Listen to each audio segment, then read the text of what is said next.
víťazstvu a v tejto chvíli je už na vedúcej pozícii. Na dosah, pódium Le Grand Bornand, bude to stačiť alebo nie? Áno, áno, áno, áno. Paulina Barkovská. Potrebujeme, aby si pokračovala v biatlonovej kariére. Celý život v jednom športe. Biatlon ma formoval od prvého detského tréningu až po pódia vo svetovom pohári. Vo svojej kariére som zažila asi všetko.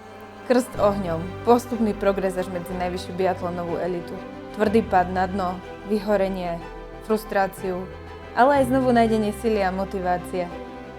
Odriekanie až do úplného vyčerpania.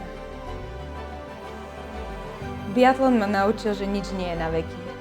Že šťastie sa neskrýva len vo víťazstve. Naopak víťazstvo sa častokrát nachádza v maličkostiach všedného dňa. A preto mu dnes nehovorím s Bohom, ale ďakujem.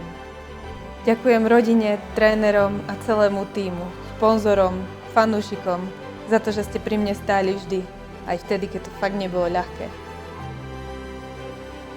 Jedna veľká kapitola môjho života sa pomaly uzatvára, ale mám pred sebou ešte posledné 3 kola svetového pohára a ja si chcem s vami tieto momenty vychutnať naplno.